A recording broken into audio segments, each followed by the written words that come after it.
Apologize for the delay. We now have a quorum. I call the meeting, the City Plan Board meeting for January 26th to order. Would you take, Mr. Castillo, could you take the attendance, please? Sure can. Robert Ackerman, Here. Stephanie Sutton, Here. Joshua Nate, Here. Jason Hurst, Jason Sanchez, Here. Rance Torres, Tina Certain. We have a quorum.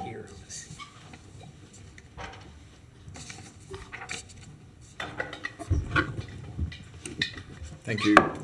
Do I have a motion to adopt the agenda that's before us today? Anybody who'd like to? I can't make any other motions today, Okay. so I'll do this one. We have a motion to approve from Ms. Sutton and a second from Mr. Sanchez.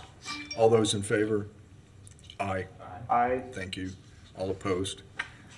I'm going to take a brief minute to present plaques to our two departing members. Give me just a second.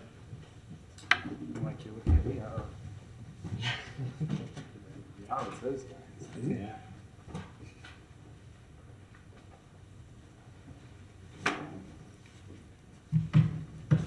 Mr. Blythe?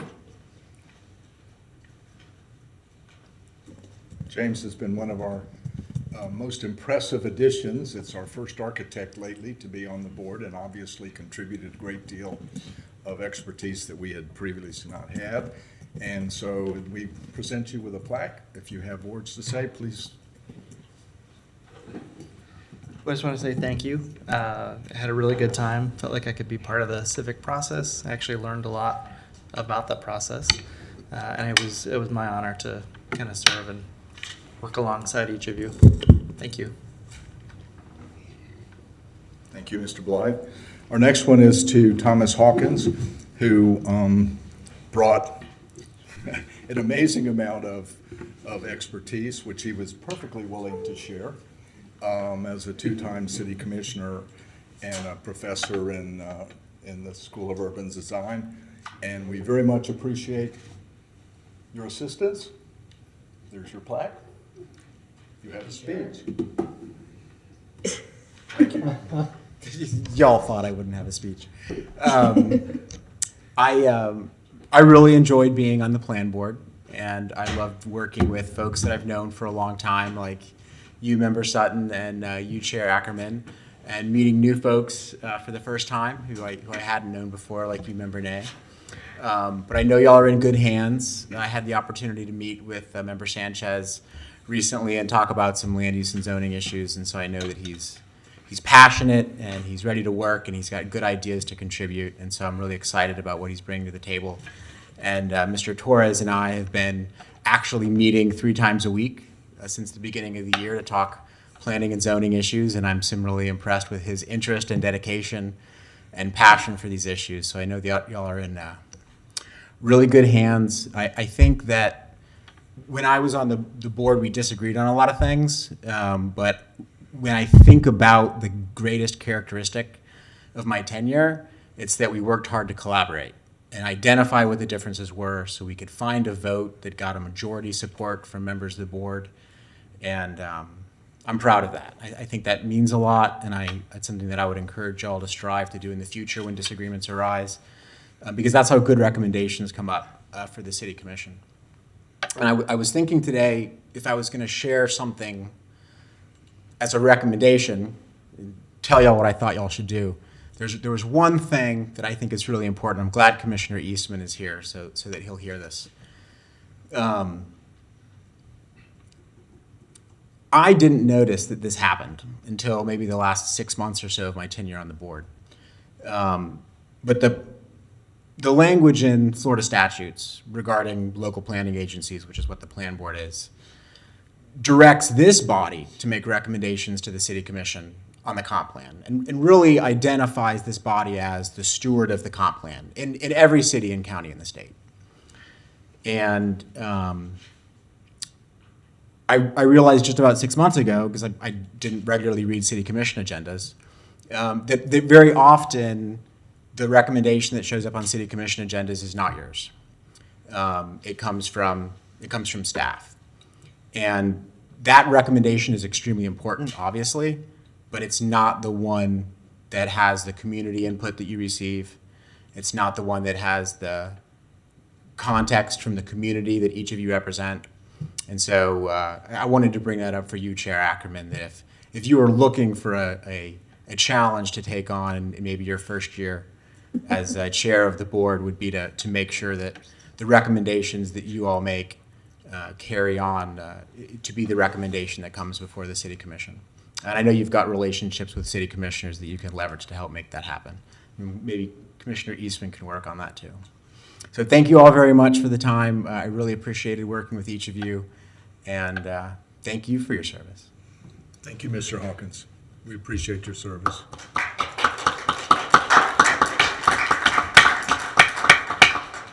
I'm now going to open the floor to public comment on issues that are not on our agenda tonight.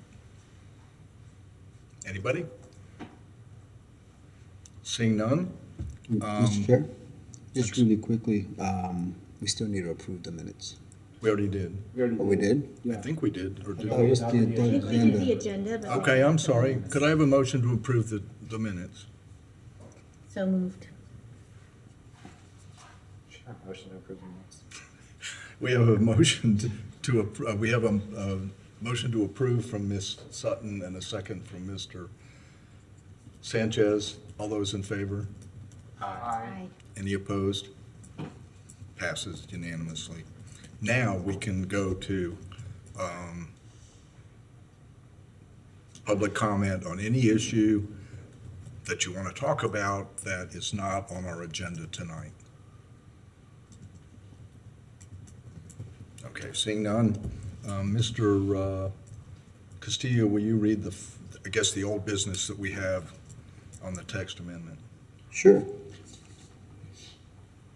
Item 2022-707 is a text amendment for Centerline street setback measurement. This is a petition for a text amendment that would remove the requirement that street setbacks be measured from the center line of a street.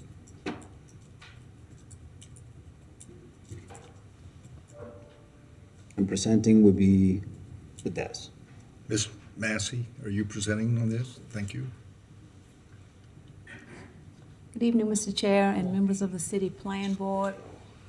As you are aware, you were presented this petition at the December 8th, 2022 City Plan Board public hearing and made recommendations to staff on how we should amend the recommendation brought to you on December 8th and defer this item to tonight's meeting. Staff consisting of the City Planning Division, the city's Public Works Department, and Gainesville Regional Utilities complied with your request to come together and to take the recommendations you gave us on December 8th to come back to you with new information on the amendment to this section of the City Land Development Code. We did that following the December 8th meeting, and it was the consensus that additional research is needed in order to adequately return to the City Plan Board with a recommendation as to whether or not this section of the code should be retained, amended, or completely removed from the City Land Development Code.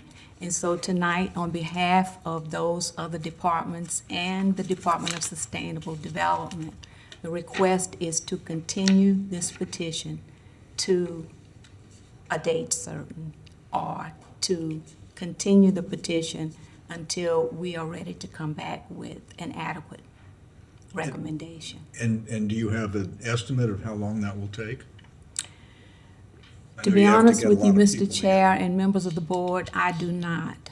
A lot of thought is being given to this section. There are a lot of activities taking place in the community that could very well influence the recommendation that we come back to you with. If you would like to direct staff with a particular date by which we need to have this completed, we will do our very best to comply. But at this time, I cannot give you a specific month during which we would be able to come back with a recommendation that is acceptable to all of the departments involved in this. I can tell you that everyone's taking it very seriously, and we want to do our very best. Thank you. Comments from the board about this? I just want to thank you for taking the time to look into this. welcome. It seemed like a big change, and so I'm glad we're now taking the time and talking to all the departments that function in the right of way. I'm, willing to let you all have, as long as you need. I mean, I would hope that you're back to us within 3 months, but if everyone's comfortable with just an open continuation, I don't think that we need to have a date certain, and I'm happy to make that motion. We have a comment from, did you not mean to do that? No, I did. Thank you. Okay. Thank you. Forrest Edelton, Interim Director for Sustainable Development. So for this one, there were some concerns in very specific areas of the city where some of our departments wanted to take some extra time to see what some possible unintended consequences could be. It is to my understanding at this point, in limited areas, and it's something that we do take seriously and want to make sure that there isn't some sort of snowball effect in these areas that are old plats or old properties. I don't expect that it would take very long for staff between us and Sustainable Development and Public Works to come to something that we're comfortable with, but we do need some more time. Okay.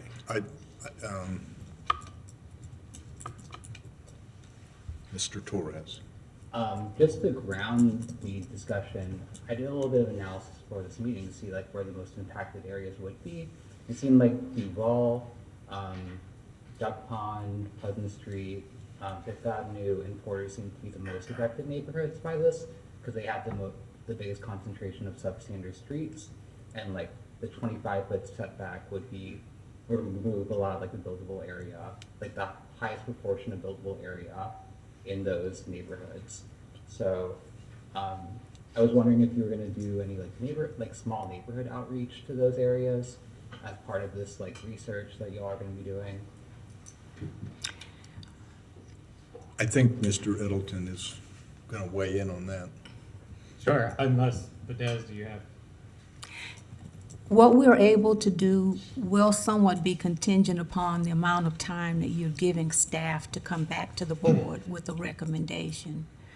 I do not know whether there is a clear-cut plan yet to achieving this goal of coming back to you with a recommendation that everyone finds to be worthy of sending forward to the city commission. But we will definitely be considering the pattern of streets throughout the city of Gainesville, because as was discussed on December 8th, substandard streets exist throughout the city.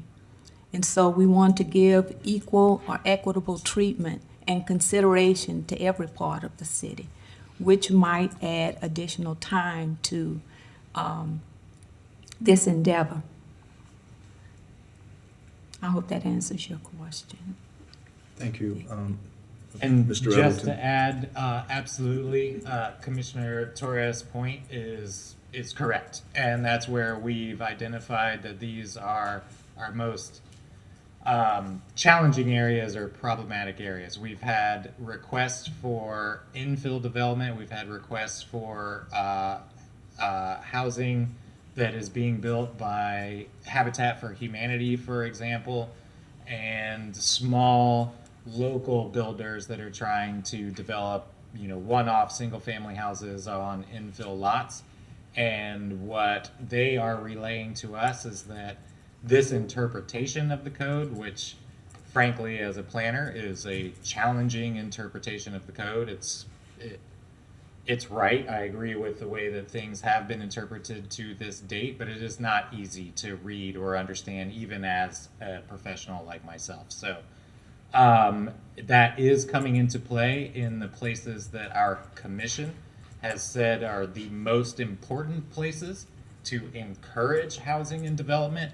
And actually, right now, we're finding that this section of the code is discouraging or presenting another challenge. So we want to remove that challenge, but we also want to obviously make sure that we're maintaining the city's interest in preserving a functional and vibrant and vital right-of-way, which includes, where appropriate, sidewalks, pedestrian access, and things like that. So we do need the right-of-way width to achieve the city's goals, but also, the city's goals are not to create lots that are essentially completely undevelopable in areas and neighborhoods where housing is extremely important, and of course, housing is extremely important across the entire city. Thank you. Mr. Nay? Mr. Edelton, I think he answered my questions, because I was going to ask if this is slowing down any projects for the housing being built like today, if we didn't go ahead and pass this change. Well, I guess we're using the existing somewhat amorphous ordinance right now. Today, it is slowing down 3 developments that we know for a fact that are trying to achieve approvable permits. Okay. Ms. Sutton?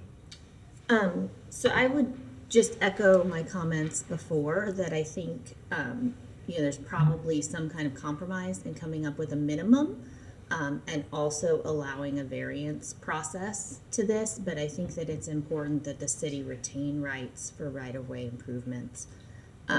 So I think looking at all of those options, reducing the overall, having a minimum set for the city, and allowing a variance process that could be looked at by, board, probably the DRB, I would imagine, to make specific decisions in cases where there are lots that would be unbuildable otherwise.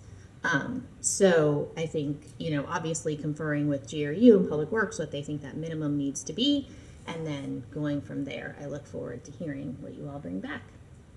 Thank you.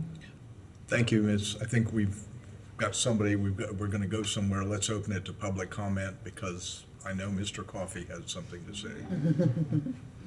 Thank you. Thank you.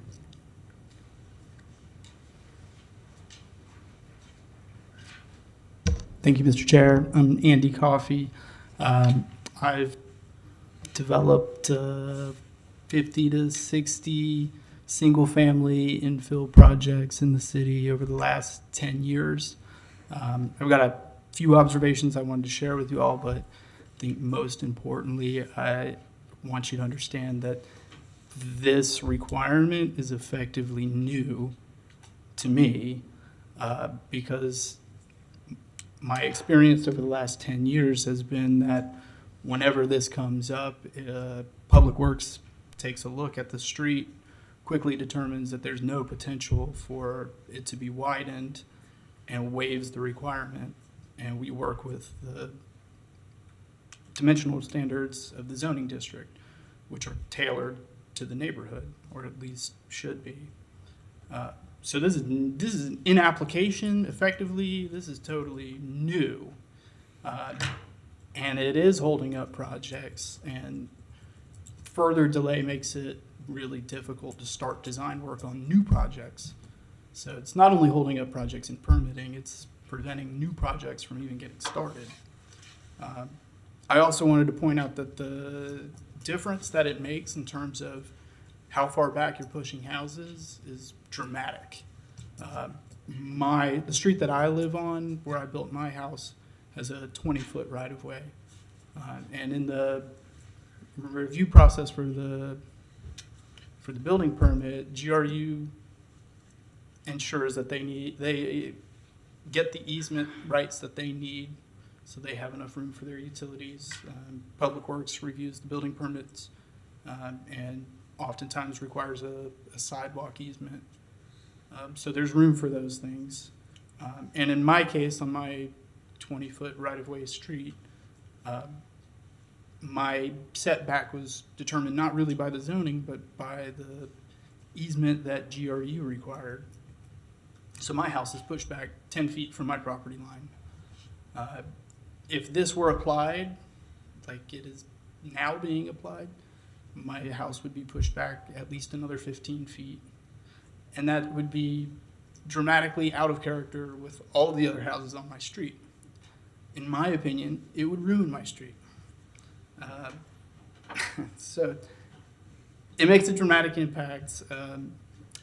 Also on lots that don't have a lot of depth, when you push the house back, it makes it really difficult and sometimes impossible to accomplish parking in the rear.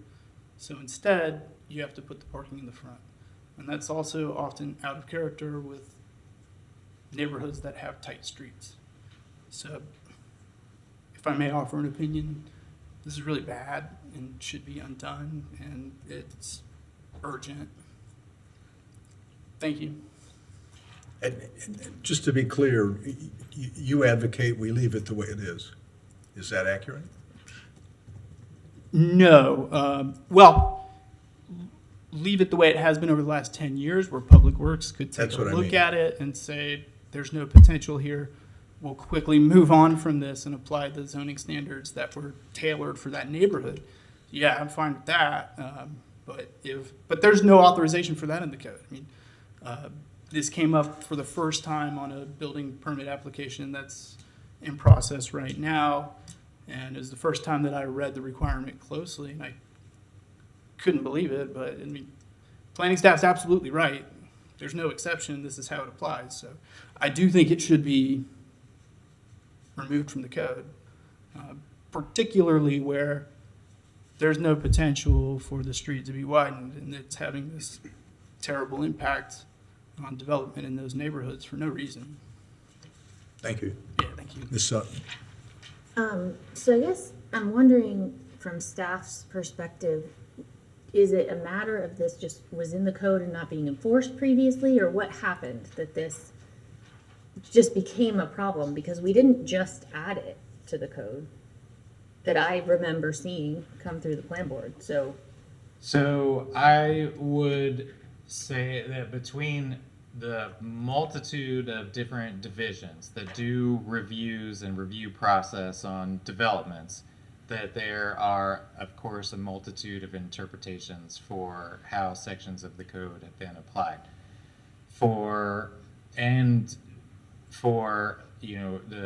Of course, the planning division is the one that interprets that code and then tries to direct the rest of staff for the intent of that code. So where we have found, and again, this is a guess or hazarding a guess for specific projects that I don't have in front of me, is that we have probably as staff worked towards the intent between different divisions, GRU, Public Works, and Planning, to achieve that intent of the code, which is to have that open right-of-way space that achieves the goals of Public Works and achieves the goals of planning. Where I think that maybe in the current situation it's become more muddled, and we've identified where there is a confusion in language. And what we're coming to you with now is trying to correct that confusion in language, so that now as the different divisions come together on projects like this, it isn't up to, well, does an easement achieve this intent? Does a utility easement achieve this intent? Does the planning divisions look at how this neighborhood and the zoning in the area, is that intent being achieved? What we're looking to do now at this point, and coming to you all, of course, is that guidance for how do we make this more clear. Right now it has been intent-based, if you will, and for not to get out over my skis to speak for other divisions like GRU and Public Works, but they have been able to achieve their goals through other tools like easements and things like that. And we presented that at previous meetings, that the goal here can be achieved with other tools. And that's really what staff is looking for you all for guidance. Can this be done in a different way? Should this be stricken from the code where we use these existing tools like easements and our standards for utility separations and things like that? Or is it something that we need more clear or strict language, if you will, about how we determine these setbacks for structures and buildings? Thank you, Mr. Edelton. Comments from the board? I have a couple. One of the problems is we're trying to apply, I guess, a somewhat uniform standard across the city. But the problem with that, of course, is that the city has been built over 100 years, and the standards for, Porters and Pleasant Street and Oakview were entirely different. And I think it's well taken that there's not a practical way, short of tearing them down and starting over, I go through Oakview all the time. You're never going to be able to curb and gutter that and add sidewalks unless you just bulldoze away everybody's front yard. I don't know where the utilities are right now, but somehow we have utilities in there. And it seems like we're going to need to have a system that allows you to apply to the current character of the neighborhood rather than one that's going to apply everything to a new built subdivision. And I think that's one of the issues we were having. Ms. Sutton wants to preserve space for utilities, but there clearly are ways of getting utilities to these, I don't want to call them substandard, but other standards that we used in the past. And it seems like we probably ought to continue doing that. Anyway, that's just what I would tell Ms. Massey is my own personal view about this, and you can take it back and do with it what you like.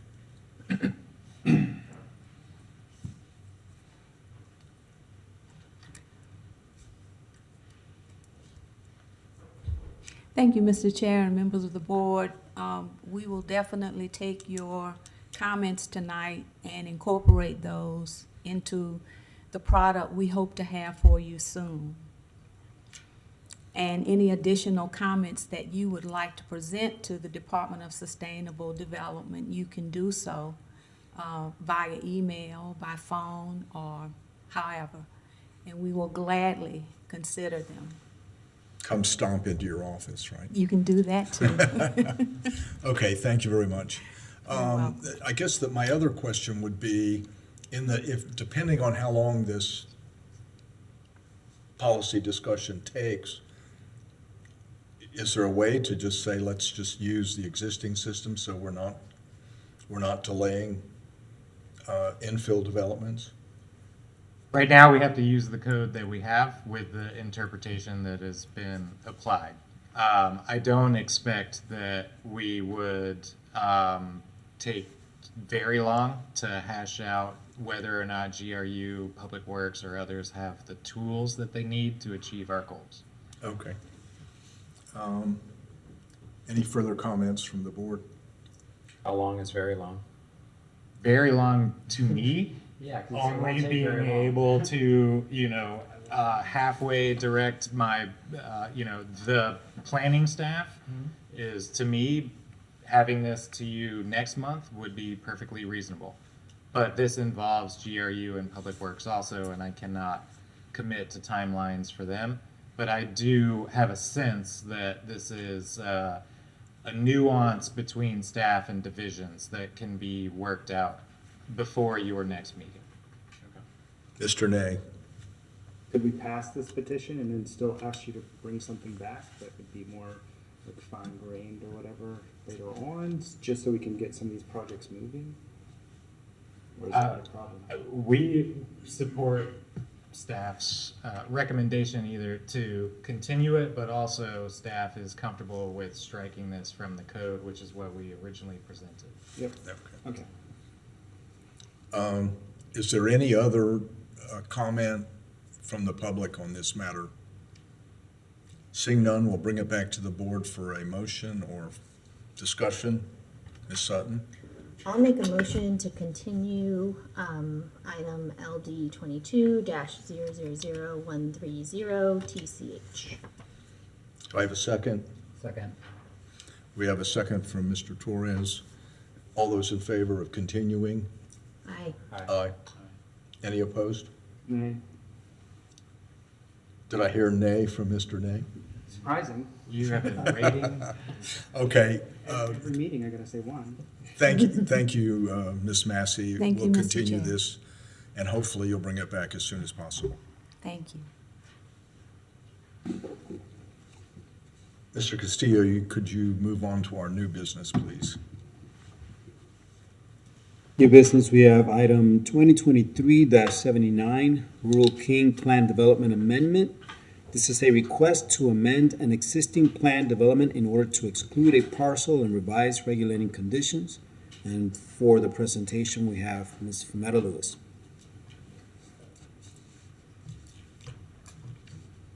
Thank you very much. Ms. Lewis, have at it. Good evening, Chair Ackerman and members of the City Plan Board.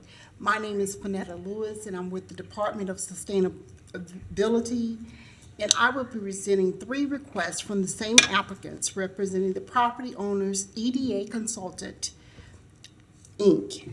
The 3 requests are as follows: Plan Development Amendment, Land Use Amendment, and Rezoning Petition.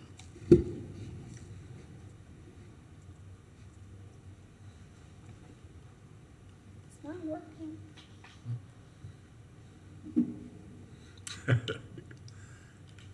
There we go. There you go. The subject property is the Rural King property. The map shows the current use and some of the surrounding properties, such as Second and Charles, Rural King, and if you notice here, it also has a list of sweets and treats. And I just want to point out that this property here is the parcel that we're talking about at this point. And this is the Rural King property.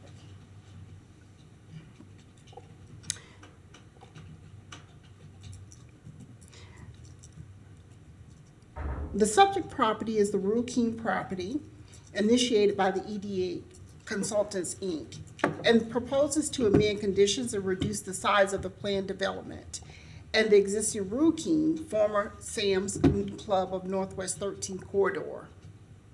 The parcel that is being removed, 08306-010-003, is vacant and located south side of Northwest 29th Place, west of 9th Street and east of Northwest 10th Street.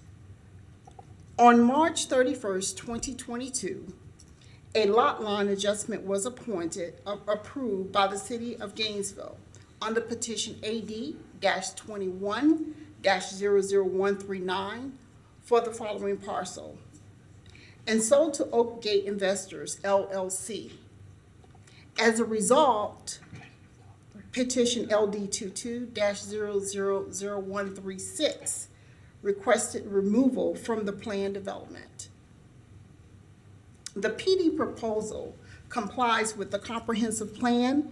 A plan development application may only be approved if it is consistent with the comprehensive plan. By adopting the plan development, it has already been established that the PD is consistent with the comprehensive plan. Changing the size of the plan development, there is no significant difference in the functionality of this parcel. Additionally, the plan development has existed to over 24 years. Without the development of the smaller parcel, which has no negative impact on the current use if removed. The applicant agent will explain this in great detail. The signs were posted on January the 10th, 2023. Postcards was mailed January the 11th, 2023. 257 property owners and occupants within 400 feet were notified. There have been one applicant that's sent in information about their concerns on this parcel with two different questions.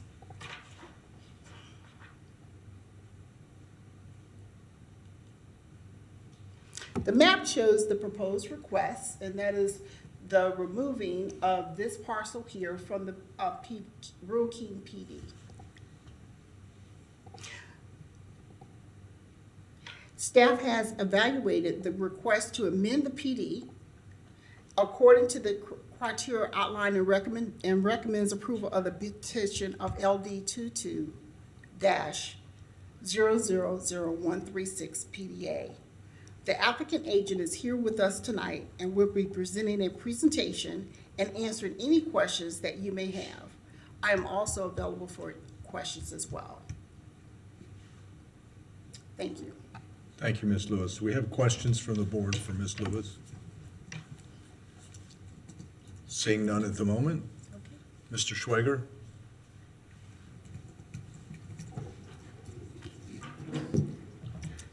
Good evening, Mr. Chair and board members. I'm Clay Swager with EDA Consultants. I'd like to give you a brief presentation and just touch on a few other points from what Ms. Lewis presented to you. This is related to some petitions that are coming subsequent to this on your agenda, and I'll explain in more detail in just a moment. So the property in question is approximately 22 acres. It's outlined in red. It's known as the Rural King property. It's been the Rural King retail business for quite a few years. Originally, it was approved back in the late 80s for a Sam's Club. It has subsequently changed ownership, but still really remains in its same configuration it has for a few decades now. There is a new parcel that has been created, as Ms. Lewis indicated, in the very top right corner. It's about 1.8 acres. It was created through the city approval process to create lots, and it has a new owner. That owner is also the owner of the development Oak Gate, just to the east or the right on this aerial photo. And so because there's a change of ownership and multiple owners in this PD, it does not, it's not appropriate to keep that in the PD. It's better to have it have a straight zoning designation, and there's actually a benefit to doing that, which I can explain a bit in this application and in the subsequent applications that'll come tonight. This is the city zoning map, and the area for the boundary change is outlined in yellow and shaded in white. That's the 1.8 acres. I should probably just go back and show you too that right now it's just a undeveloped property. It's partially wooded, and then grass area. So there's no development associated with the existing commercial business out there today. And so, as I mentioned, the zoning is really not appropriate anymore with multiple owners. PDs are usually a unified development with some set of uses that are all interrelated. And because of that, we'd like to ask for straight zoning and land use designations on that property. But to do that, we need to amend the PD first and to seek approval to remove that out of the PD. And to do that, we really just did a series of sort of administrative changes and cleanup items, if you will. As you can imagine, the PD conditions that originated in the 80s are very old and antiquated. They refer to old code sections that have long since been amended and changed. There are requirements to build driveways and improvements that have been built for decades. And so we took the time to clean up those conditions with city staff just so it's clear and clean. And it also amends the PD layout plan, which is the overall plan for development. That's the main planning document that goes along with the PDs. It's a very simple document in this case because the site is already developed. And so the areas shaded in brown or orange. Not sure what color that is, but that it really shows the existing driveways and the buildings. And the areas in light green are all green spaces, stormwater retention areas, buffers, and then in dark green there was some condition language that wanted to delineate that as a natural wooded area. So all of it remains and changed. There's nothing proposed to be done on this site, no new development at this time. But I think it's important to note too, in the conditions that we're thinking towards the future, there's new condition language that if that building is demolished, that it does need to be redeveloped per the U8 urban transect standards, to think about whether that's 5 years or 10 or 15 years down the road. Right now it'd be a little bit unclear. The condition basically says the PD has to be amended to bring a project forward that defines blocks and is mixed use development and so forth. So it's setting up well for the future. It also separates this parcel, of course, which is the reason for the initiation of the application itself. And also there's a set of permitted uses for the future as well. Just to be clear, right now the PD basically says it can be a retail store. And so now the PD has conditions, a condition that has permitted uses that long list of office, retail, restaurant, residential, essentially almost all of the uses that are allowed in U8. So it's clear that those can be done in the future when redevelopment of the site ultimately comes. And so your staff is recommending approval. They found that it's consistent with the comprehensive plan. We would respectfully ask for your recommendation of approval as well. And again, as I mentioned, the next two items are related to the proposed land use and zoning change for that 1.8 acres. So I'd be happy to answer any questions that you all may have tonight. Thank you. Thank you, Mr. Schweger. Any questions for the applicant? Seeing none at this time, thank you. Do we have comment on this item from members of the public? Seeing none, we'll close that part of the public hearing, bring it back to the board for discussion or a motion.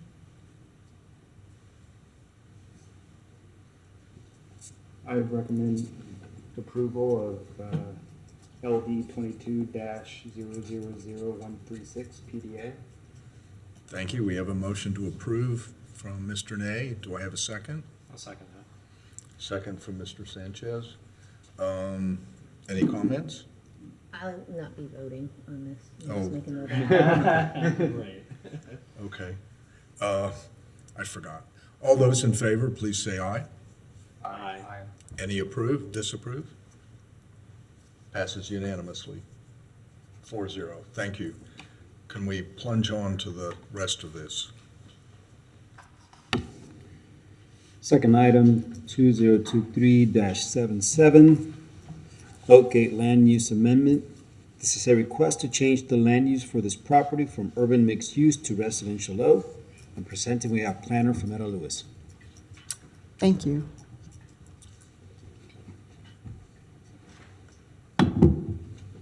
Again, offer greetings, Chair Ackerman and the City Plan Board. My name is Fenetta Lewis, and I serve as a team member with the planner with the Department of Sustainable Development.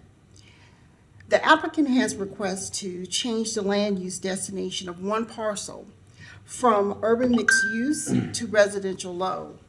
The subject property is 1.82 acres in size, located south of Northwest 29th Place, west of 9th Street, and east of Northwest 10th Street. This is the parcel that we just discussed in the removing of the PD.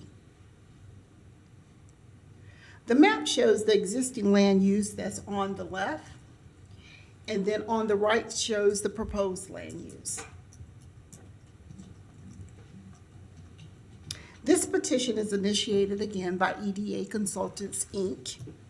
The request to change the land use destination of one parcel from urban mixed use to residential low up to 15 units per acre.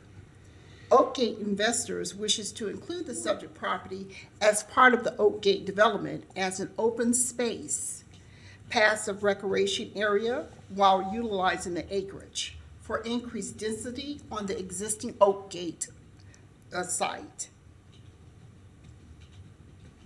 Staff has evaluated the land use change according to criteria in the Land Development Code and Comprehensive Plan, and recommends approval of LD 22-000133 LUC. The applicant agent is here tonight with us, and we'll be presenting a presentation and answering any questions that you may have. Also, I am available for questions. Thank you, Ms. again. Lewis. Questions for Ms. Lewis from the board? Seeing none, we'll let Mr. Schweger take over. Thank you.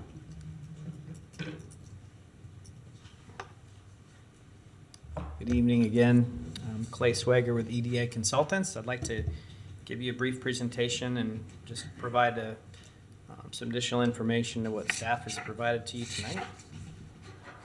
As I mentioned before, this is the 1.82 acre property that is now a newly created lot with different ownership that is now on the process of being removed from the Rural King PD. And in doing so, we're requesting to have standard land use and zoning map designations. So my presentation is a joint one, talking about the land use and zoning that are compatible with each other and the details that are associated. So this is the city's future land use map, and all those areas to the west and south and southwest are UMU, urban mixed use land use. Potentially allows up to 100 units per acre, potentially 8-story buildings, pretty dense and intense land use, which certainly is appropriate along that corridor, but perhaps is maybe not as appropriate right across the street from a single family neighborhood. That's a big drop in development type, if you will. So what we've requested is to change from UMU to RL, which is residential low. It's the same as what the Oak Gate development to the east has, and all the properties in that immediate area. That's up to 15 units per acre.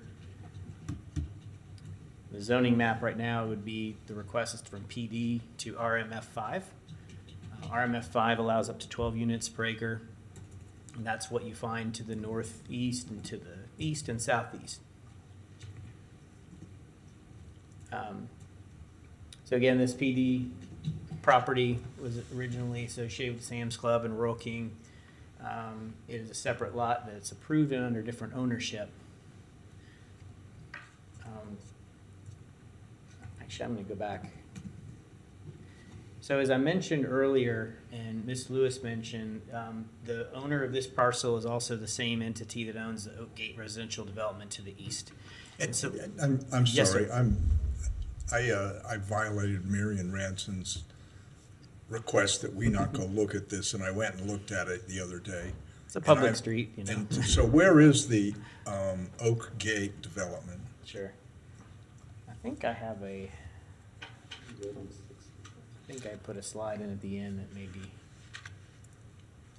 Well, I don't mean to get you out of order. That's I'm just- okay. Okay. So this is a very rudimentary exhibit I put together that essentially overlays the future phase of Oak Gate in white. That's the site plan that's just dropped on top of the aerial. And then the existing Oak Gate condos are located to the right or to the east between 6th Street. And is that currently under construction? Yes. So the big cleared space that I saw I was a little bit to the east of where I should have been.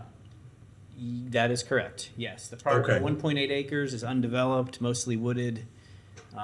There's no development activity there. What you must have seen was the area in white that does have a development permit. I think they've started Yeah. Well, construction. somebody's cleared a very large parcel. Yeah. And I thought it was this one, but I can see where I could have made a mistake. Okay, Yeah, I'm there's sorry. an old wood fence there too, I think. Yeah, there Probably. is. Yep, that's exactly it. Okay, This is actually a better slide, and the point I was wanted to make is that, and there were many people at the neighborhood workshop, a lot of folks that lived to the north, and they were very concerned. They like that being an undeveloped parcel. They use it. They like the trees. They walk their dogs in it, and they were concerned that it was going to get flattened, and that their quiet neighborhood would be pretty negatively impacted. So What we indicated to them is that really we'd like the land use and zoning on here for the density, so we can transfer, so we can finish this area in white to have one more building put in to the area that's already open and cleared and has utilities, and keep that as open space. It would really be sort of it would become part of the project, and the density essentially would transfer, allow the completion of a final building. And neighbors are very pleased with that. And the developer indicated they have no desire to clear those trees. They can continue to use it, and that if this all is approved, a site plan would come in and show that as green space. So that's how we've gotten to where we were that night and how we are here tonight. I also had some discussions with city staff about what kind of connections that they would want, and to the north, and certainly bike ped connections, interconnecting the neighborhoods will be a requirement. But there are some really nice heritage oak trees along that right of way between the development and 29th, and so it's got to be very sensitive about how you connect and those impacts. But that is the reason that we're here. There are also some compatibility standards. I certainly won't read all of that for you, but this is in the code today, and it protects single-family neighborhoods that are abutting multifamily. It doesn't allow very tall, I think more than 3-story buildings. The setbacks can't have garbage, receptacles and things, just to try to provide that compatibility. So any of those standards would apply to the redevelopment of this area for the property to the east of what's being proposed for rezoning. Try not to mix too many issues, but it's better that you have a clear picture. So again, this is actually a reduction in the land use map density from what's there today. So the map is more compatible with what's in the comprehensive plan today. And it also allows for more housing units to be put in the core of our town, which I think is one of our, certainly a goal of the city, is to try to provide additional housing. There are several policies in the comprehensive plan that support that. So it's really a great opportunity here. There were a lot of hoops to jump through to do this, but hopefully it'll be successful, and it'll result in something very positive. And so, as we had in our report, there's several justification items as far as public facilities being available and so forth. So your staff is recommending approval, and I would appreciate if you would consider recommending approval of this to the City Commission. Okay, just to recap, Yes. Oak Gate has purchased this 1.acre parcel in order to transfer the development rights to their existing parcel that they're starting to construct, and that this 1.8 acres would remain pretty much in its current state. Is that accurate? Correct. It technically would be associated into the development, but the density could move over, Right. but it would be open space. Okay. Yes, sir.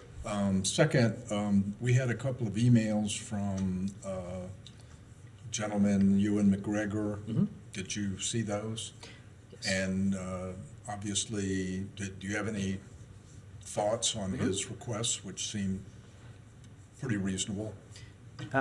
Yes, in fact, I have had multiple conversations with Mr. Thompson about this. He's a bike trail advocate around town, and so he was looking at this picture, and actually through the Royal King property, there's a pretty active north-south trail route, sort of informal, if you will. His concern, again, was that development would come in and shut that off, and that opportunity for connectivity would be eliminated. And so one of the things that we did in the petition that you just heard is there's a condition that indicates that either a public or private trail can run in that area, and that the zoning allows it, and it even could be dedicated to or deeded to another entity for management maintenance. We wanted to put that in the PD, so there's citizen groups that are interested in maybe approaching that property owner about formalizing the trail, and so we wanted to make sure the zoning would allow that and not get in the way.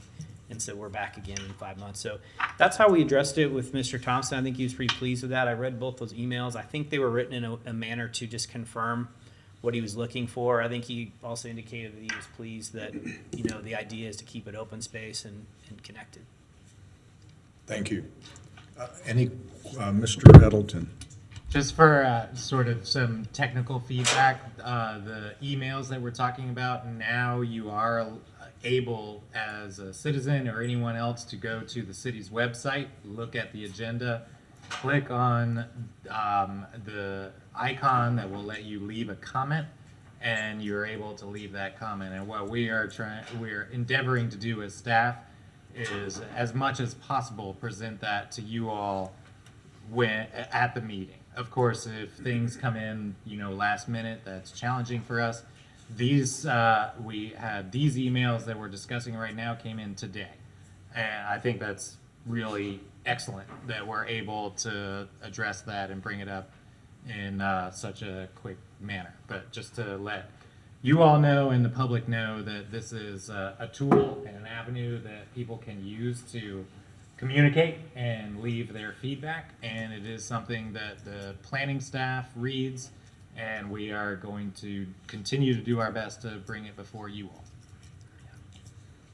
I'd like Thank to thank you. staff for sending me those emails too, so I was able to have a response. Thanks. Any questions from the board for Mr. Schwager?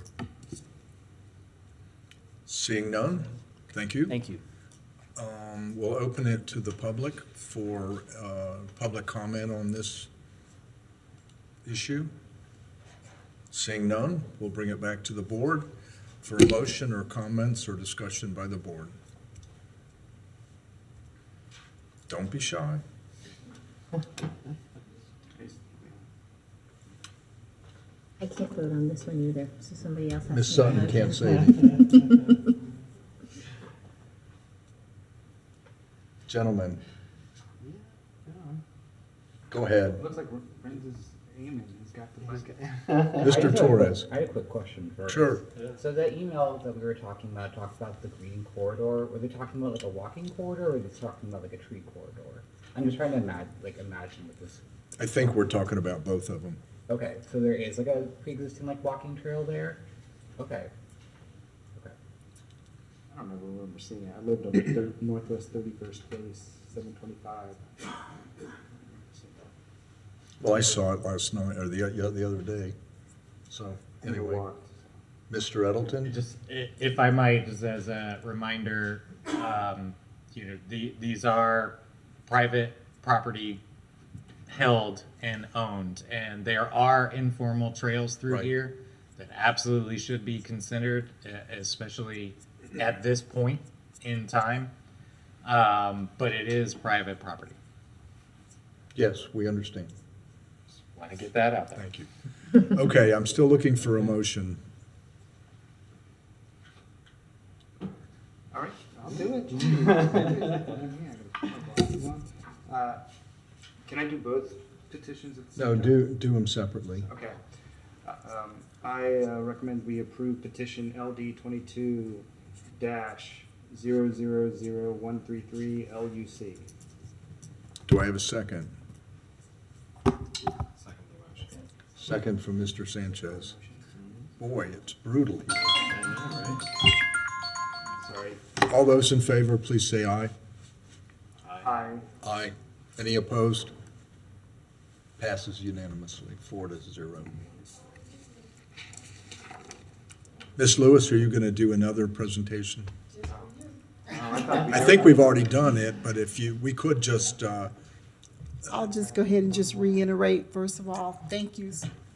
Well, Juan got it. It is. You can just say if there are any questions. Is there any questions Yes, about thank the you. next petition LD 22-000134? Any questions? apparently we don't have any questions, so, and I don't think we have any more citizen comment on this either. So I'll bring it back to the board. Thank you. Mr. Nay, would you make the second motion? I know it's gonna kill you, but just do it You're anyway. making me make the motion. Okay. I I recommend we approve petition LD 22-000134 Do we have a second? Second. We have a second from Mr. Torres. Thank you. All those in favor? Aye. All opposed? Passes unanimously. Thank you. Thank you. Mr. Castillo? Item number 2023-75, Gainesville 60 Land Use Amendment. This is a request to change the land use of this property from single-family to residential low. And presenting for us tonight will be Planner Dan Zhu.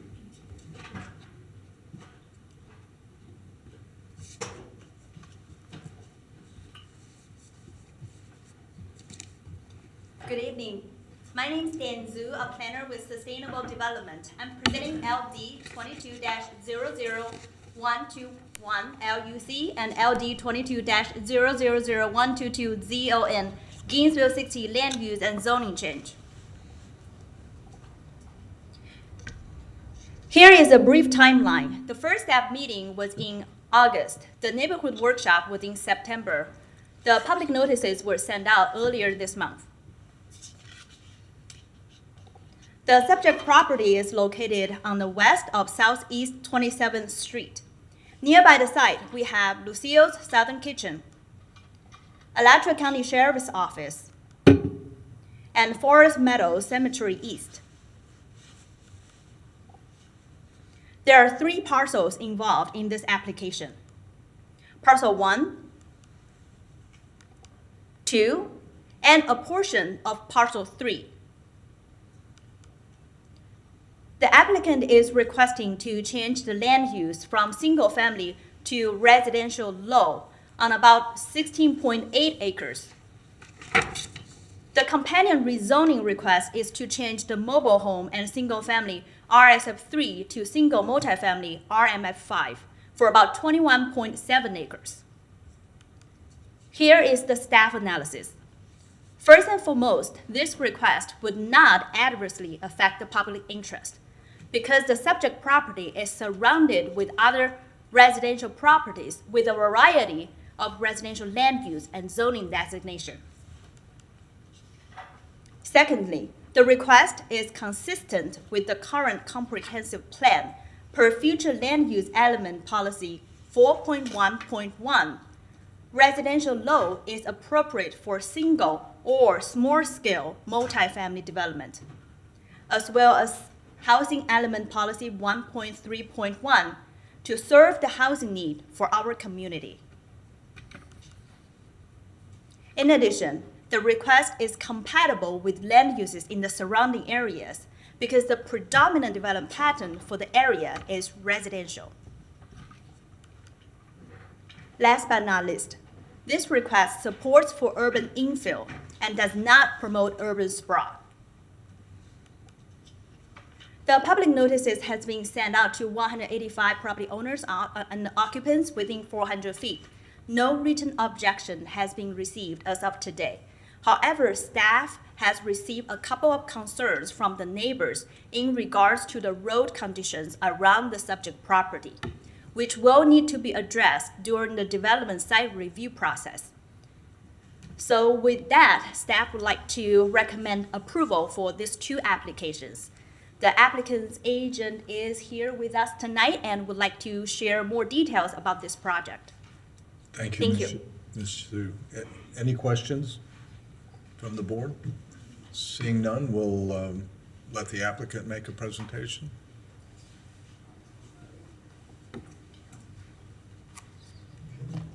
Hello again. I'm Clay Swager with EDA Consultants. I'd like to give you a brief presentation regarding the proposed land use and zoning map change for this property as a joint presentation. So as Ms. Sue indicated, this is a land use map change of approximately just under 17 acres. The request is from single family, which allowed detached units up to 8 units per acre, to residential low, which allows a combination of attached and detached units at 15 units per acre max. It also has a maximum amount of units that can be attached of 6 per building.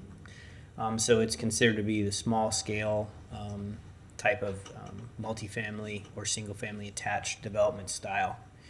The zoning map change is a little bit larger area. I can explain that in just a moment with the maps. It's just under 22 acres from RSF3, sort of one of the standard single family zoning districts. It's almost up to 6 units per acre. And so the RMF5 would allow, it essentially is the companion zoning to residential low, or it's one of them. And so it allows 12 units per acre. So I'm trying to lay out the changes of what's the difference in permitted uses and densities. And I can explain a little bit more about the entitlements, land use entitlements, if you will, on the comprehensive plan map for the city and county in the immediate area in just a moment. The maximum building height between all of these existing proposed designations are the same. It's 3 stories. It doesn't allow commercial or mixed use. This is really just a proposal to allow some higher density and flexibility in residential unit types for a portion of this property. It would not be a large apartment complex that you might see in more dense areas, taller buildings and so forth. It's a little bit more of a modest scale, if you will. There's no proposed development at this time. They certainly are interested in developing part of this property, and that's what's instigated the changes. But there would be an additional process involved, neighborhood meetings and development plan review at that point, if the city sees fit to approve these amendments. So I've dashed, it's known as the Gainesville 60 property because it's about 60 acres total under common ownership. The area is outlined in red, dashed in red. The area in yellow is the area that we're discussing tonight as far as land use and zoning map changes. It's on the east side of the property. There is RTS service in the area along Southeast 27th Street, and that access, primary access to this property is along 27th, although in the very bottom there's also a private drive known as Southeast 15th Avenue, which does serve several residents in the area. It's under Gainesville 60 ownership. It's really just sort of a single lane dirt road right now, and as staff indicated, there's some concern about the condition of it, and I think the neighbors are looking for some help to try to improve that condition, so I can talk about that more in just a moment. So we did an environmental assessment of the property. That was really the first thing we did before we put the applications together. And there are a combination of environmentally sensitive resources in the area to the west that are shaded in green. There's a creek that runs through there, some wetlands around the creek, and some gopher tortoise habitat. And so I just wanted to indicate that, you know, in a graphic here, that all that area that has been delineated is outside of the proposed rezoning area. Everything that we're proposing to change is east of that in upland areas that don't have those resources. So when and if this property is developed on the east side, all of that area in green is going to be under what the city calls a planning parcel, and it's going to be put into some sort of conservation status. So I tried to express that to the neighbors in the meeting, that area really will be preserved from development as part of any future development plan approach, even though the development would be east of there. So the existing land use map is shown on this slide. Gainesville 60 also owns the rectangular piece just to the north that's RL. So already some of the land is residential low. And so the request is to bring the rest of the eastern portion of the property to RL as well. I wouldn't think that anyone could read that text because it's so small, but the point of it is that that's language out of the comprehensive plan, and by definition, residential low is intended to be appropriate for single-family development and in and around single-family development. So single-family and residential low are very similar. And so the city's comprehensive plan identifies those land uses as compatible with each other. This is the zoning map today. There's RSF3. There's also some of the property that's MH, which is mobile home. It could allow a mobile home park at 12 units per acre. So that's the same density. We would just be changing that portion to RMF5, which is also 12 units per acre. And so this would be the proposed map that all of the area east of the environmental areas would be RMF5. So the applications are consistent with the comprehensive plan and code. It has been identified in the city's comp plan for decades as appropriate for urban development, residential development. There are utilities, GRU utilities in the area, RTS bus service is there. Certainly, a development of this property ultimately would require enhancements of that RTS service as far as bus stop and facilities. Right now, it's really pretty basic because there's not a lot there being served in an immediate area. The code does provide for compatibility standards, which I mentioned in the previous application, and that we are consistent with the land use and zoning pattern as far as what's allowed in the rules and regulations. And I have a slide to talk about that in just a moment. And so we're really just trying to come up with a plan that makes sense for efficient use of the land, to get some housing in there at a higher density, and also cluster away from the environmental areas, to just kind of come up with a project that should be a nice balance between, housing and conservation. So there are many policies in the comprehensive plan that support residential development. There are several housing policies. There is a discouragement of urban sprawl, and as I mentioned, this is in the urban service area, so this would not be encouraging urban sprawl. It would be the opposite. And then that's policy 411 is the definition of residential low, which indicates that it's compatible with single-family land use districts.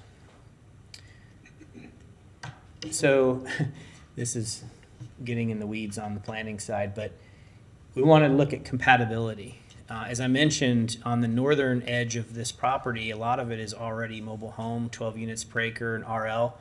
So there's really no increase of density on the north side for most of our interface with the neighborhood to the north. To the west, it's all under common ownership that will be put into conservation ultimately. So it would be a few dozen acres of conservation land, a very nice green buffer. And also to the east and south, a lot of that is in the county. And so the county comprehensive plan and code allow for mixed-use developments, T&D developments at higher densities, intensities, and cottage neighborhoods. Cottage neighborhoods are allowed to be twice the normal residential density. So their code does allow quite a bit of development in this area, even if you don't necessarily see it in the ground today. But as planners, we look at what the maps allow and what the rules and regulations the comp plan allows. So there is quite a bit of density potential in the county to the east and to the south. The point being is that the proposed map designations that we're requesting are very compatible with those areas and what those allowances are. These are the multifamily development compatibility standards. They require only, if you're a budding single family, existing single family, you can only have small scale multifamily within 100 feet. They have to be the buildings no more than 6 units attached. The more active accessory use areas have to be internal to the project, not on the edge, to make sure that you're not disrupting neighbors. And you have to have your primary access on a collector or arterial street. And there's a fencing and screening requirement. So with that, I appreciate the chance to present this to you, your staff, and in my report indicate this is consistent with your comprehensive plan and all the policies that are associated. We request recommendation of approval of the City Commission. As far as the 15th Avenue, let me go back just a moment if I may. I don't know which one's best, but maybe this one. The section of 15th Avenue is owned by Gainesville 60 LLC to essentially the southeast corner of the environmentally sensitive area. And so there are some neighbors that access that road, and they have various legal rights to use it. There has a majority of the conversation I've had with neighbors down there is that they really are in need of help to improve that road. It's a single lane dirt road, rutted. We fully anticipate that if this project goes forward and a development comes forward, the city's going to require some improvements, at least a stabilization of that road to make it better, more navigable, at least for emergency vehicles. And I would imagine the city would want a stub to 15th Avenue, so at least people maybe could, either enter or exit the project, or maybe neighbors that live to the south could come in through new paved roads through the rezoning area and out to 27th Street. So I do believe that ultimately the development of this property will lead to some improvements. Mr. Schwager, point on that map where this dirt track is. Oops. I was trying to remember where the laser pointer was on here. Thank you. Yeah, Dan's thank got you. Oh, okay. Thank you very much.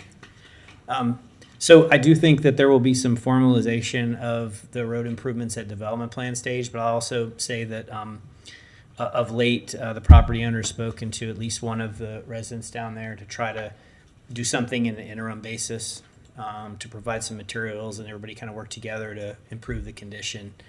That was Mr. Stevens that I have spoken to as well. So I just wanted to put all that out there. There's a lot of moving parts, and sometimes when a rezoning application comes, there's issues that come up that are related, but not exactly. We're not proposing to rezone the road, so to speak, but it's certainly an important issue for them. So I just wanted to bring that to the board's attention. Thank you. Are there questions? Are you done, Mr. Schwager? Yes, sir. Yes. Are there questions for Mr. Schwager? Of the board? Is there anything on there now? Is really just empty? There's no existing structures or anything on that parcel right now? No, there's an old home site, but it's abandoned and mostly gone. Yes, sir. Anything else? Yeah, I was actually curious about that abandoned home. So I was looking at the map, I saw a little thing there. Then we will open it to citizen comment, please. Thank you. And I guess all y'all are here for something. Don't be shy if anybody wants to say something. This is it. Mr. Brown. Hello. It appears, just mathematically, design aside, potential of even up to 250 units here. And your policy 1.3.1 talked about meeting the housing needs of the community, which we know our housing need is affordable housing. And there was some mention on there of workforce housing. So at this early point, I realize it's an early point on this property, if the applicant can say at this moment an intention for a specific amount of affordable or workforce housing on there. Just the same question I wished I'd gotten to ask on the previous project. Mr. Schwager? Mr. Chair, understand that issue, I do. And policy 1.3.1, as Mr. Bond indicated, says that the future land use map shall designate land for residential use to meet housing needs, including workforce housing. So that we do believe that the allowance for more density here will allow for more workforce housing. There's no development proposal yet at this time, so there's no proposal that I can say includes a certain amount of affordable housing per se. I know that the city is undergoing efforts to talk about inclusionary zoning, and so certainly this project would have to comply with those regulations as they come forward. Thank you. Thank you.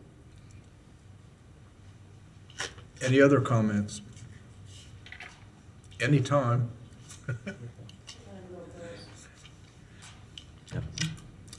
Good evening, Mr. Chair and members of the Plan Board. My name is Brian Turk. I'm a neighbor. I live at basically the end of Southeast 15th Avenue. Yeah, I just want to echo what Mr. Blount said about, I was just wondering how this zoning change would benefit the community of, East Gainesville or Southeast Gainesville, where the property is. And, I was absolutely going to mention what he did about affordable housing, and I want to stress strongly that that's a concern of ours. I don't want to get up here and say that I'm completely against, this development, and I certainly wouldn't be if, it took into consideration, the needs of the community, in which this property is, specifically affordable housing. That's what I'm referring to. I want to stress as strongly as I possibly can that the road, Southeast 15th Avenue, is in abysmal shape. there's potholes. It basically looks like the surface of the moon. I mean, I'm kind of exaggerating for comic effect, but not really. Like, it's really bad. There's absolutely no drainage system on this one-lane dirt track. That's Mr. Chairman, that's the best way to describe it. Like, it's not, to call it a road would be too generous. And, you know, I want to stress that I'm super appreciative that Gainesville 60, you know, the owner of the property is, he certainly does seem willing to help us out with it, and I want to note that, and I'm appreciative of that. He seems to want to be a good neighbor to us, and I want to take him at his word, and I would say he could show that specifically by helping us out with this road and you know, maintaining his property. We've been out here for 12 years, living down this dirt road, and Gainesville 60 has not done one thing in the last 12 years at least to improve Southeast 15th Avenue or maintain it. The stormwater just runs off of Southeast 27th Street and collects onto the road. And when I say the road, I'm talking about Southeast 15th Avenue. Yeah, there's basically 10 properties that use Southeast 15th Avenue to access to, you know, their properties. You know, we're one of them, of course. Yeah, I guess that's it. I mean, that's pretty much all I need to say. I just think that, you know, it's just, if you're going to recommend these zoning changes to the city commission, I would really hope that you believe that it's going to be beneficial to Southeast Gainesville, or this, you know, specific part of Southeast Gainesville where we live. And that's basically it. Thank you. Thank you very much for your comments. Keeping in mind, at this point, there is not a development plan. Right. And when that comes forward, you will be able to, again, make the request for that and talk about affordable housing and things like that. So this is a very early stage. Right now, all it is setting the stage for possible development. But Mr. Schwager indicates there is not currently a plan. But I think it's fair to say that this change in zoning proposal is in anticipation of something coming, if not immediately, in the future. Also, I have a lot of sympathy for your road because I live on a road just like that. And it's a battle getting all our neighbors to keep it going. Anybody else would like to speak? Thank you. My name is Sharon Johnson. Good afternoon, everyone. Good evening, rather. I live down the dirt road to that little white place right there. That's me. This does adversely affect me, so you might add one person to your comment on your presentation. I've lived there 37 years. It's been very quiet. I have a cat and a dog. Currently, I used to have a horse. I do have some questions. What is the definition of workforce housing? There is actually a definition in the code, and it ranges, it's based on average medium income in Alachua County, and it ranges from as low as 30% up to 80%. So keeping the cost of the residential buildings put there? If it was going to be workforce housing, they would go for something that would accommodate that range of incomes. Okay. Keeping in mind, at this point, that's not a requirement. It might be when the development review plan comes, but it isn't currently. Okay. So are you guys planning to sell it? I'm sorry. I can't hear you. Oh, okay. Because I only hear through the systems. This is very new to me. And they'll hear you if you ask here. Is Gainesville 60 going to develop it themselves, or are they going to sell it to developers? Okay, we'll get an answer to that if they know. Go ahead and ask your others, and he'll take notes for you. Okay. I wanted to ask about a buffer, a tree line, a fence line, down 15th Avenue and on the red dotted line to, I am concerned about negative impacts in my house. I work all day, I'm gone. I don't want my stuff stolen, I don't want my dog poisoned. Color me paranoid, however, people that work on a regular schedule, people know when they're gone. It's just me at this point. I'm concerned. This has made me very upset, actually. Again, there's no development plan, so those details would come in the development With the plan. development plan, okay. One thing that definitely as that area gets developed, is a grocery store. I know you guys are probably aware of that. The Save-A-Lot was closed and the Winn-Dixie prior to that. The more people down there, definitely needs a grocery store. The other thing I'm concerned about is the traffic that this will create on Southeast 27th. Coming left especially to that light, that's going to be a lot more traffic on that small piece of road. Again, there would be a traffic study at the time Okay. that would happen. Okay, I don't have any more questions currently. Thank you. I'm sure Mr. Schweiger will have wonderful And answers. please accept my fear as not a bad attitude, but just a concern. And the animals, there are deer and turkey, and as y'all know, turtles. There are a lot of deer. This parcel goes back to the prairie, you know, farther down. There's the loop, Kincaid, 27th and 15th Street is a loop. And so this area south feeds directly to the prairie, and so the animals do. Yep, and I think that big plot will help your animals stay healthy. I live again, on my dirt road, we're on only 150 acres with people living in there, and we have to wade through the deer and the foxes and stuff, so they survive. Thank you, Mr. Schweiger. Thank you. Yes, I would like to provide a couple responses. No, there's no desire to sell the land to someone else. They would like to develop the property ultimately. Well, I'm just a lowly consultant, but the property owner wants to develop it, yes. So the conversations you're having now about the road and other things you're having with the people that would like to ultimately try to bring a project forward. Sorry, I know I'm not supposed to look at the people. But It just try to talk into that. I know. I understand that. I should know better. Regarding buffers, I'll hearken back to that section of the city code regarding development compatibility. For adjacency to single family, it does require a fence or wall for noise and visual attenuation, and also a landscape buffer. So there are city requirements for the fence and buffer there. It essentially would apply all along 15th Avenue.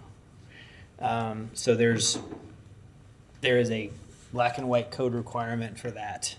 And also, you know, all of the northern frontage of Miss Johnson's property would ultimately be in that conservation green space. So that's. How good that makes me feel. Because right across is the green, big green. So that's not going to change. Okay. Yeah, and I just want to mention too, as the chair indicated, that depending on the size of the project, how many units there, either way there'll be a traffic study. City Public Works will look at operational safety improvements. They may require paving improvements at 27th or turn lanes. It really depends on how much traffic there is. It's sort of a double-edged sword. The more traffic you have, the more road improvements are provided. So, but that will definitely be looked at when and if a project comes forward on the property. But our idea is to have the access out to 27th directly from this property. Can I ask one more question? Sure, one more. On Southeast. Please come up to the Sorry. microphone. On Southeast 27th, which is the gray paved road, on the right, where you can't see, there's another area that's been surveyed for possible apartments. I have a friend that lives over there. This is why I know that. And so that will affect the traffic as well. I'm sure everybody will look at all of that. But you guys don't own that, do you? Okay. Yeah, I'm wondering, because I thought they were surveying it, clearing it, and then they quit. So I don't know what's going on with that. And you can, by the way, you can go to the city's website and various development information is there, Okay. and specific things too. Mr. Edelton. Thank you, Mr. Chair. If I could respectfully offer just a couple of responses here. First, for concerns about the road consideration or the actual condition of it today, especially since this property is complicated where that road is right on the boundary of city limits and things to that nature. Right now, tonight is the best time to get your concerns out there and to say it. So thank you very much for coming out and saying your concerns, because the agent and the developer are here and listening right now to your concerns. And that will be a part of how they consider moving forward on their property. The concerns about the traffic and connections as to support what Mr. Swager said, it is a requirement in our code to create these additional connections. And the way that things are today, the nature of those connections just point to that they would go to the east and to the north. So you've pointed out where you are, those connections would effectively go away from your property. Of course, I don't want to make any sort of sweeping promises or things like that. To the chair's point is that this is land use and zoning. It is not a specific development proposal.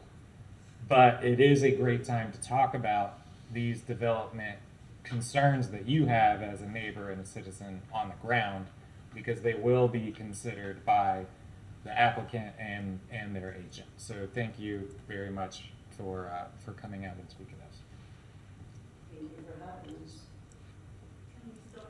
us. Come on up front.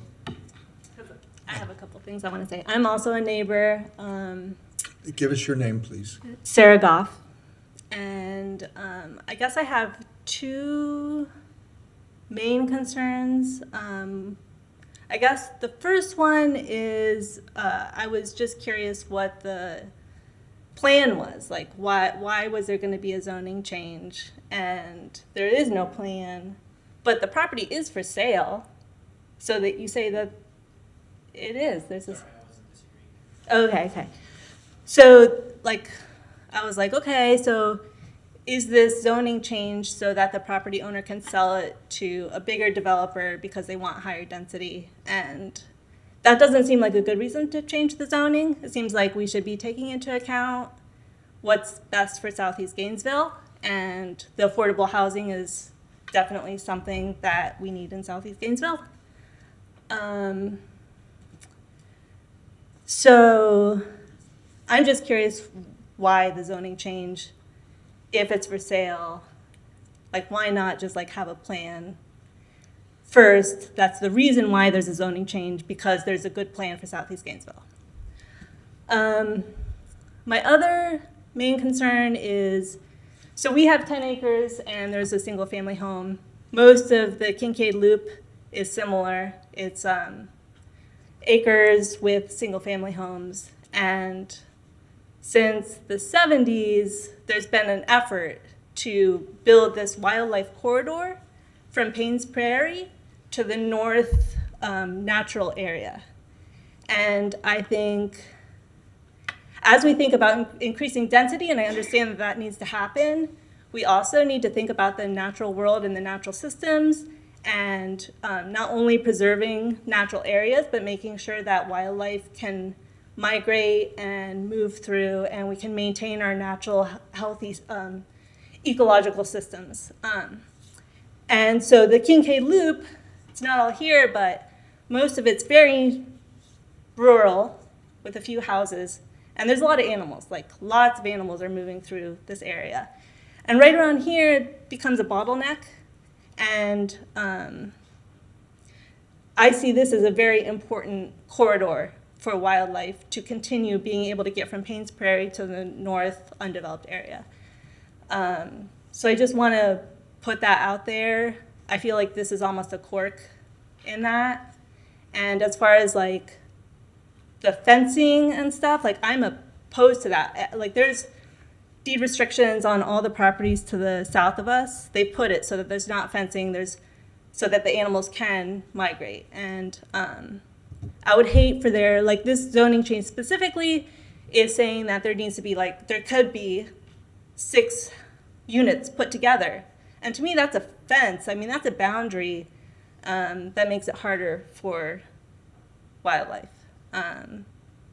So I'm not really for this. I feel like I could be for a zoning change if there was a benefit that was very clear,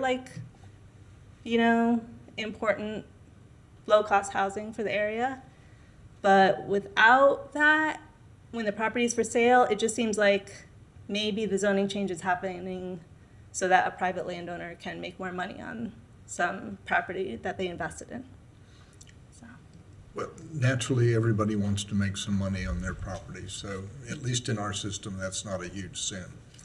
By increasing density on a smaller part of that, it allows you to keep a lot of open space open that would normally, if you plot a house on every single 5 acres, you end up with a lot more development, a lot more trees taken down. So, but I would just encourage you to look at the bigger map to see where the natural areas are and see that it narrows, and this is not just a random piece of natural area that's not connecting anything. It is actually connecting some very important natural areas together. Okay, keep in mind also that this is just pure land use and zoning. There is in fact not a development plan at the time. You will have an opportunity when that day comes to address that again here. So, I'm just curious, is there why would this happen before there would be a plan? Is it because of the design? Well, I mean, obviously, if you have established land use and zoning, you can then design a project that works within that. Okay. Thank you. It's not uncommon. Yeah. And it does not mean that you don't have an opportunity to have an effect. There will be neighborhood meetings and things like that on whatever is proposed to be there. But that would be once they have a plan. Okay. Thank you. Thank you for your comments. Anybody else? I do have one thing. Now, one more time. I talk a lot. What happens next? I mean, what's the next stage? Well, I think the next stage is that if the plan board approves this, it goes to the city commission for approval. So if you wanted, you could go talk to the city commission about this, and that would probably be in about 60 days. Anyway, there would be, Mr. Edelton, 60 days? How long is it? To the next step? Yeah. It would probably not be a full 60, but Okay. Yes, It'll be 45 days. Yeah, it'll be before the city commission, and there will be notice of that too. And you can ask the city to put you on a list that notifies you when things in this issue come before Absolutely. a board. The best contact will be Planner Dan Zoop and our environmental planner Jenny Ford, and they will keep you up to date as this project keeps moving forward. And so I would definitely do that, and you will not be caught by surprise on anything. And then if the city commission approves it, the next thing you're going to hear about would be a development plan filed, and there's no date on that. Mr. Schwager has something to say. Thanks. I just wanted to provide a little bit of additional information based on the comments. Regarding the fencing, when I mentioned that the fencing requirement is along the portion that would be developed. There wouldn't be a big wood fence all the way along the environmentally sensitive area, so that would not be fenced. I just wanted to make sure that was clear. Also, I think it's a pretty exciting opportunity here. As I mentioned, there's 30 plus acres that will ultimately be in conservation. It's not going to be developed, and it really is part of a corridor. I mean, you've got low density properties to the south, but then to this, the creek system runs in the southwest over to the old Dorn property, which has been purchased, and it's by the McPherson Center.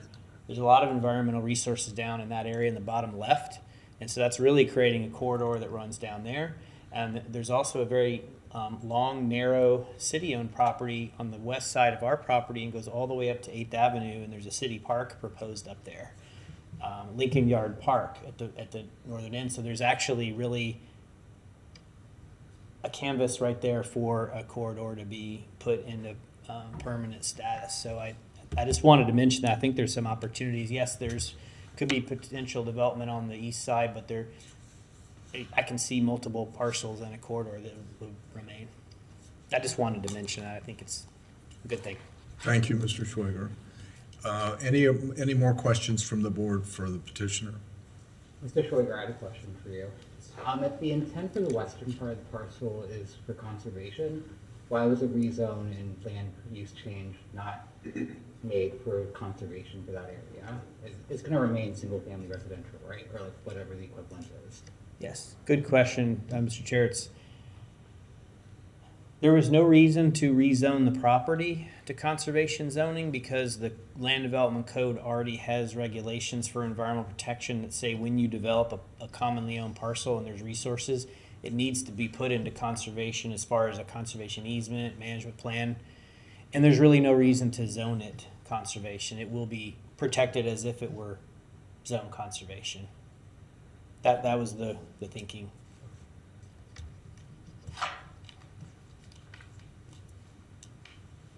Any other questions? Seeing none, I'm going to close the public hearing, bring it back to the board for comments or a motion. You're the senior man, Mr. Nate. I am.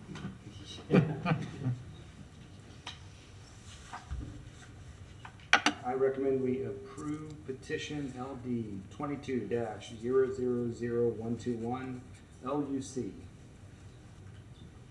Do we have a second? Yeah, I second that.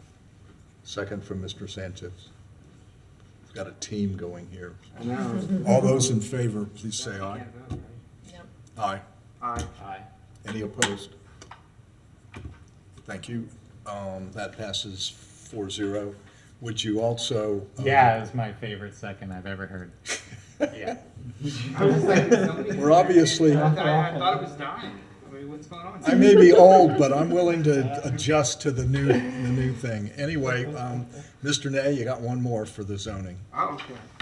I don't even need to put my glasses on. I recommend we approve petition LD 22-000122 ZON. I second that. We have a motion and a second. I'm sorry, Mr. Torres. Oh. No, that was from a while ago. All those in favor say aye. Aye. Aye. Did you say something? Yeah, I said aye. It's approved 4-0. And I think that's the end of our agenda. Thank you all for coming. You don't have a member comment? And like I said, if you'll see Ms. Hu over there, she could sign you up, and then you would be able to be notified of further things that affect this. Mr. Chair, do we have a member comment? If you want, yes. Member comment, please. I actually have a question for our city planners here. At the last meeting, we were discussing inclusionary zoning, and I thought that would actually make it onto this agenda, and I was kind of curious. We had a lot of questions about the implementation of exclusionary zoning, and I'm curious where you guys are at in that process of discovery, and when the plan board can expect to see that back on the agenda. So right now we are working through workshops that were mandated by from the commission for us to partake in. So we had our first workshop with East Gainesville Alliance this past Monday. We have 3 more workshops. The second one is a workshop within the city fair, and then we're working on getting confirmation for meetings for the 3rd and 4th workshop. And then once we've gone through those workshops and acquired public feedback and comments and as well as staff working through some of the items that has been brought up by the board, we will come to you with something that you can review. But that's the process that we're in right now, is we're just working through the workshops to get that before you. To just sort of add to that, the city commission asked for the Affordable Housing Advisory Committee to conduct these workshops to get more information on inclusionary zoning, and then for staff to digest that and then come back to the commission with any changes or recommendations following that. Okay. Do you know, do you have like a set timeline when you think it might come back before us and then ultimately the commission? Well, right now we're looking at the fourth workshop being sometime either late February or early March. Excuse me, and right after that, we will have this item on the very next available city plan board meeting. Okay. We'll line up all of our advertising and notices and things like that so that we're on the earliest plan board agenda following those advisory committee meetings. Great, thank you. Would you mind inviting plan board members to those meetings, so if any of us are available, we could go? So the next one is the City Services Fair, and I'm forgetting the date and times of that. Do you? I don't know right off the bat. It's the City Services Fair, so it's just an event where several divisions and departments come out and engage with the public for the different kinds of services that those departments provide. And the Affordable Housing Advisory Committee plans to be there and engage in two separate times during that fair. Juan's looking at the date and the time now. So everyone is invited to that, certainly. And then the next two dates, as Juan said, we're working on the dates and times for those. Just put us on the list of people you notify. And they are run and, at this point, coordinated by the Affordable Housing Advisory Committee, but we will certainly keep you all in the loop. Thanks. Ms. Sutton? There was some discussion at the end of last year about us meeting with the outgoing commission. I think there would be a lot more value, as I said then, in meeting with the incoming current commission. So I know that they're very busy and trying to bring them up to speed and having a lot of one-on-one meetings, but at some point in the next few months, I think that it would be helpful for us to have a joint meeting with the city commission just to get a sense of what their priorities and their direction is. At one point, it's been a couple of years since we had a meeting with them, I think, and went through this big, long list of possible text amendments. And so it might be helpful to get an update on that list. I'm going to take the Mr. Hawkins approach. Maybe we can get an update sort of presented to us on where all those things fell and what we dealt with. And, maybe we accomplished, a decent amount, I think, and what was pending. And then we can get a sense of where those fall in the current commission's agenda. So, and if there's new things, it would just be helpful for us to know where they're headed. And we've seen some things coming already, but I think it would be helpful, as they sort of start their tenure to get a sense of where we're at. And they could find out what our priorities are too. Right. It's definitely a one-way communication. No, we are having, as you said, several one-on-one meetings with the commissioners about a variety of topics. What the main one, really, at least from our end, is the comprehensive plan update that we are planning to meet with all of them on to discuss. And then there was also a general policy committee meeting earlier today where there was discussions about what does this look like as far as including data, as far as including metrics, as far as including equitable decision-making framework. So these are all topics that are being discussed right now with the new commissioners, and we're doing one-on-ones for those. It would be helpful for staff if you all,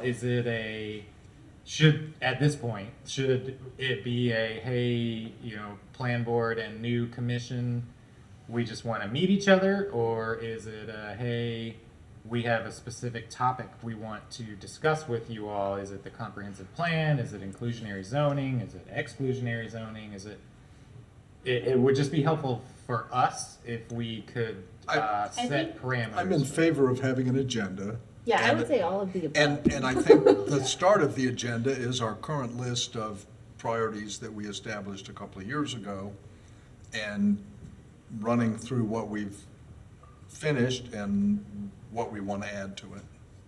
So the whole thing, whole kit and caboodle. I think the comp plan is definitely important to touch base with them on, and my next question was gonna be when we're gonna see a more complete draft than the last time we saw it. Because it would be helpful to have that, I think, ahead of the meeting if we can, but I don't know if those things are gonna align. But yeah, just, revisiting the old list, inclusionary zoning, exclusionary zoning, comp plan. We can do that. Seems like a very long meeting. I know. We can definitely Somebody's gonna torture us. absolutely do that. As far as a draft for the comp plan, we have a draft now. Obviously are still working through that, and then the conversation that was had today at the General Policy Committee meeting warrants staff going back and looking at what can we include or add or change to what we're working on with the comprehensive plan. I don't think there will be a lot of changes. I think it will be incorporating more into the comprehensive plan. So was that in their backup for today's meeting, or is it on the comp plan website, or where can we get that? So today for the General Policy Committee meeting, the item was Equitable Development Framework. Okay, so there wasn't the draft of the comp plan. It hasn't been publicly released yet. Not as a part of that backup for the item today, no. Okay, is it on the website for the comp plan? Like a new draft? We have a website that has our existing comprehensive plan, and we have a published draft that is open and has a link for the public and anyone else to make comments on that draft.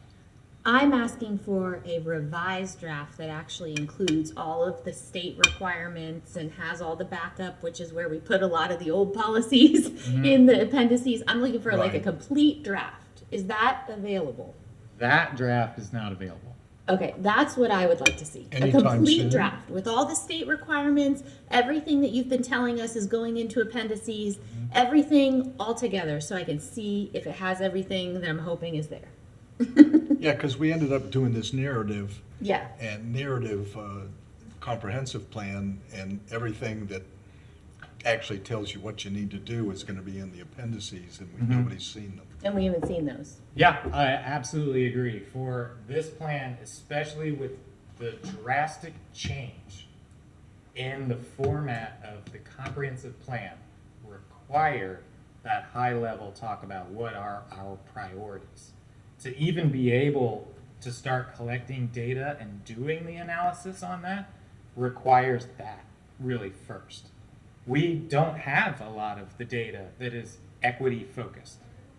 And we need that drive from that comprehensive plan to go and start collecting that data and doing that analysis. It sounds backwards. I completely agree. Normally you collect the data and then you come up with your plan.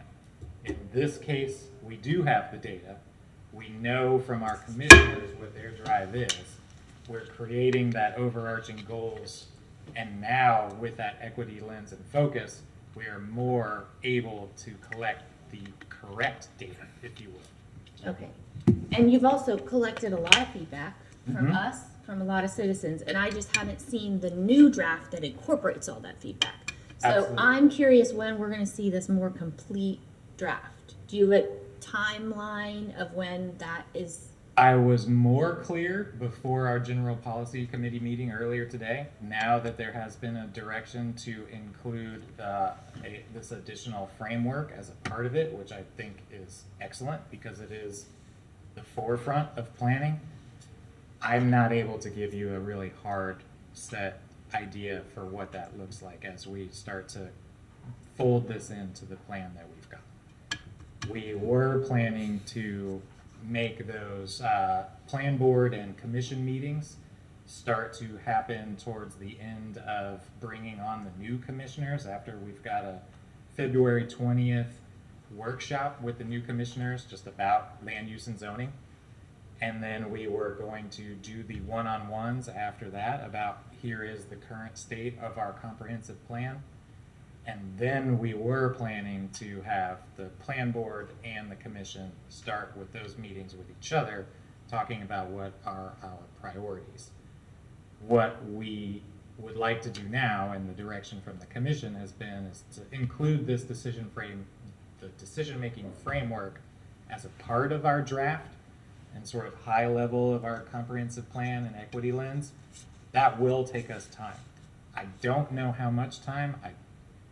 It's not our prerogative as staff to take forever. Frankly, we would have liked to have already had this done, as 4, 5, 6 months ago. But I really can't say here and now that it's going to be, June, July. Okay, can you just keep that on your regular list of things to update us on? Absolutely. Every month, where things stand? And if sections get complete, that's great. I think, it's better for us, if we are going to review something, to do it one section at a time so we can focus on that particular issue. And if there's something about the new format that seems funky, like it gives you time to adjust the rest of the chapters based on feedback on we really don't understand this, or how about we switch the order, or something that just, it might be helpful for us to see, a section or two in this new format before you all complete the whole thing, knowing that you're kind of revisiting everything now. So just think about that, maybe bringing us a couple of complete sections with the appendices to have all the content for feedback whenever you feel like they're ready. Absolutely, and please ask me again next meeting, and hopefully I will have a much more clear answer for you.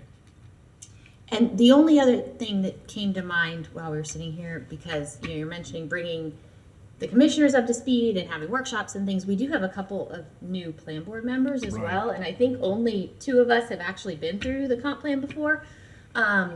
So I don't know if it makes sense to also set up, we used to do lunchtime workshops once in a while, set up a workshop for the plan board members too. Just what is a comp plan? What did our old comp plan look like? What direction are we headed with the new comp plan? Because it is a pretty drastic change. It might be helpful to have some version of that workshop, if you already have the materials together anyway, for the plan board too. I was going to suggest that we need a workshop to talk with our new members and get them up to speed too. Absolutely. Not that they're not perfectly. You don't want to taint them. Yeah. No, absolutely. Yes. Okay. Anything else from the board? Our next meeting is February 23rd. I'm going to announce right this minute I will not be here. As you may know, I'm the board chair of Alachua County Coalition for the Homeless and Hungry, and we operate Grace Marketplace. And our major fundraiser is on that evening, as it is every year. I'm going to second that motion because I'll be there with you. Okay, well, we may want to look at that then and see if we're going to have a quorum at that point, okay? Unless you guys want to hold the plan board meeting at the Grace Benefit Center. Yeah. I think we can do that. There's liquor. Then definitely not. I declare the meeting adjourned.